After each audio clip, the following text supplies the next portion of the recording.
అనంతపురం జిల్లా కేంద్రంలో మంగళవారం సాయంత్రం 5:45 సమయంలో రాప్తాడు ఎమ్మెల్యే పరిటాల సునీత సత్యసాయి అనంతపురం జిల్లాకు సంబంధించిన రాప్తాడు నియోజకవర్గంలోని 6 మండలాలకు సంబంధించిన విద్యాశాఖ అధికారులు డిఈఓలతో ప్రత్యేకంగా సమావేశం నిర్వహించడం జరిగింది.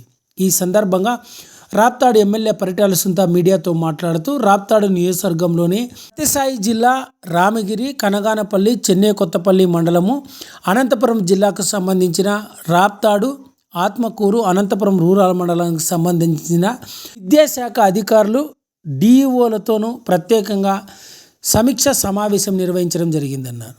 ముఖ్యంగా రాప్తాడు నియోజకవర్గంలో పాఠశాలలో మౌలిక వసతులు కల్పన, విద్యార్థులకు నాణ్యమైన భోజనం అందించడం, విద్యార్థులను 100% ఉత్తీర్ణత సాధించేలా ప్రణాళిక రూపొందించుకోవాలని, నిర్మాణంలో ఉన్న పాఠశాల భవనాల అభివృద్ధి కార్యక్రమాలు పూర్తి చేయాలని, ఇతర అంశాలపైన విద్యాశాఖ అధికారులు డిఈఓలతోనూ ప్రత్యేకంగా చర్చించడం జరిగిందని, రానున్న రోజుల్లో రాప్తాడు నియోజకవర్గంలో అన్ని పాఠశాల అభివృద్ధికి అందరూ అధికారులు సహకారం అందజేయాలని కోరడం జరిగిందని రాప్తాడు ఎమ్మెల్యే పరిటాల సునీత పేర్కొన్నారు.